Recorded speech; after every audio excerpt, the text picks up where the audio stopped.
So consider the figure, which is a original capacitance, which is consisting of the two slabs you see with plus Q and minus Q. And then when we put the slab in, because of opposite charging being attractive, you're going to get a negative Q prime at the top of the slab and a positive Q prime on the bottom of the slab, and it's not necessarily the same charge density as the original one. And we're asked a couple of things. What is the capacitance originally? So C sub 0 is given by epsilon naught A over D. That's from the beginning of the chapter.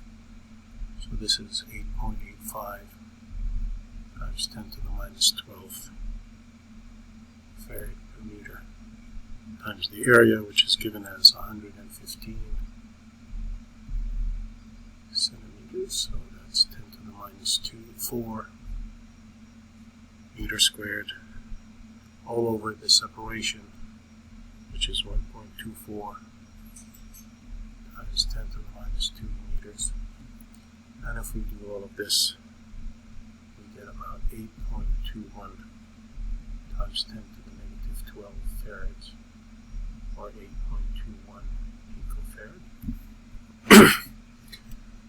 Part B asks us for the charge on the capacitor initially. So charge initially is capacitance times voltage, and this is the 8.21 10 to the minus 12 farads times the voltage, which is 85.5 volts, and that gives us a charge of 7.02 times 10 to the negative 10 coulombs.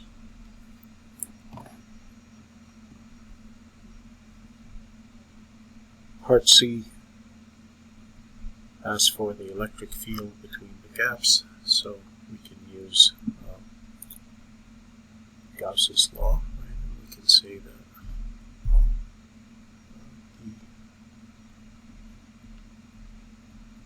the integral of d dot dA is the charge over epsilon naught, and we know that E and dA are pointing in the same direction, so this is going to be the integral E dA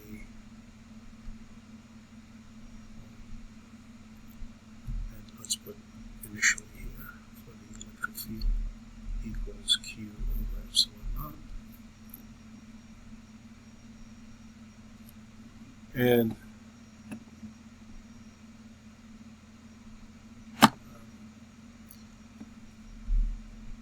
next we can say that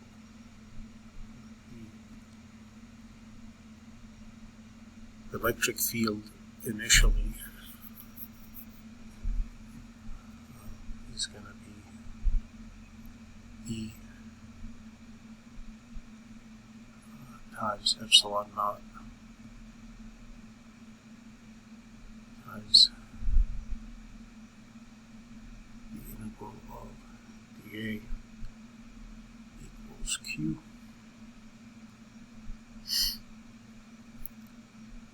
And since we have a slab in here now, this charge is going to be the original charge divided by kappa.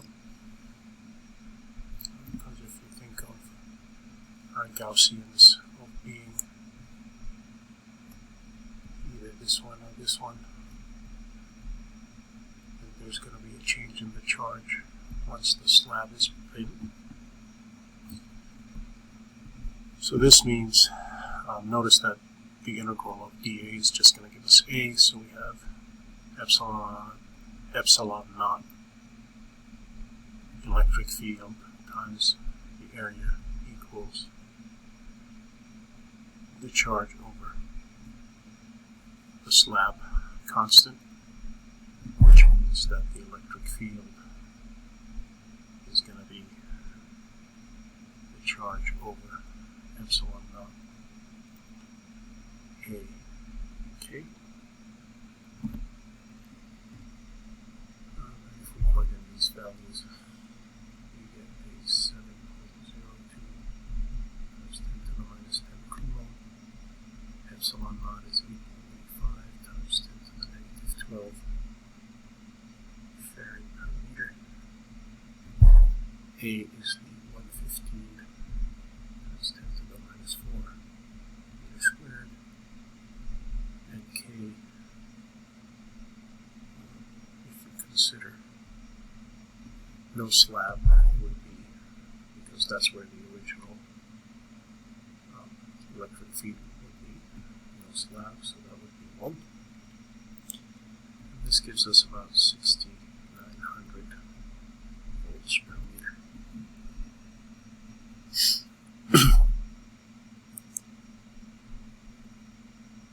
Now, for part D, what is the electric field in the dielectric? So now, again, we can say that if we go back to this equation, we can say that epsilon naught E1 with the dielectric delta dA equals K over kappa. And now we can say the same as what we did before. So now, in this case, E1 is the same equation we got before.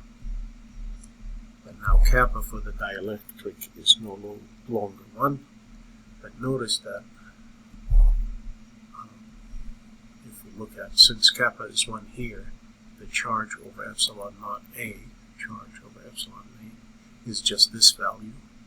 So you can use this in one of two ways, either plug in the values like I'm going to do,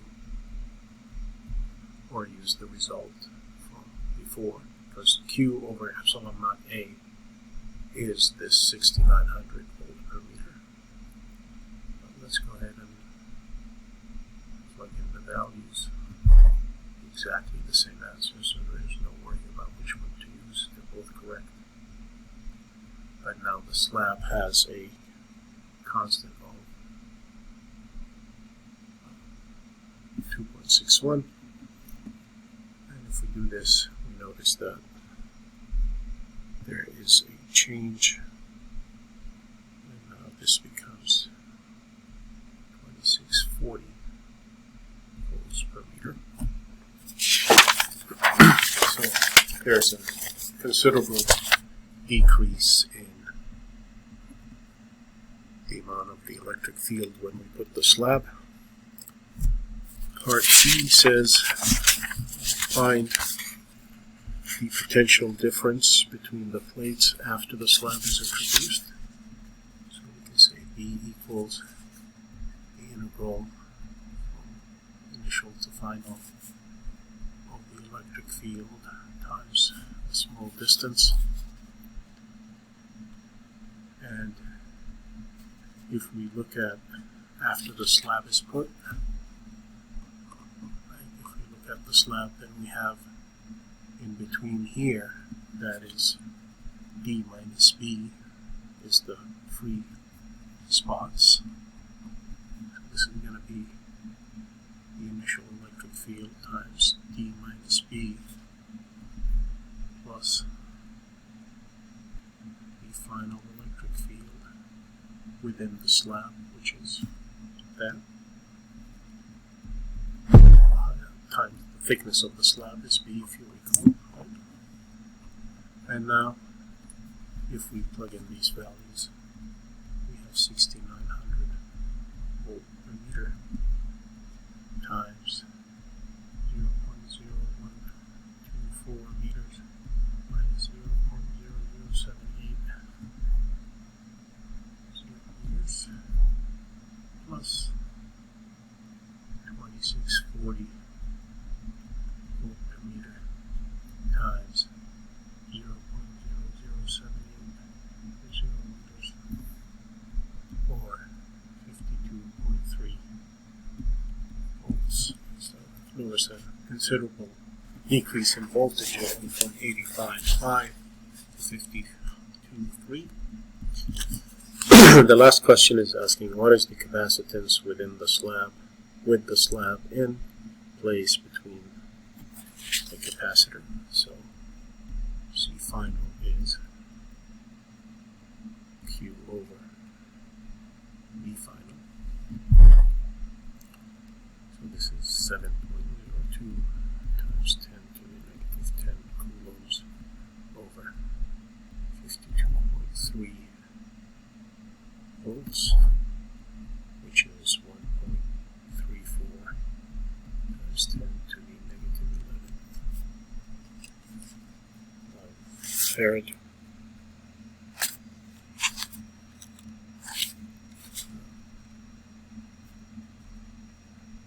And that will be the new capacitance, which is much different than the original one we found, which is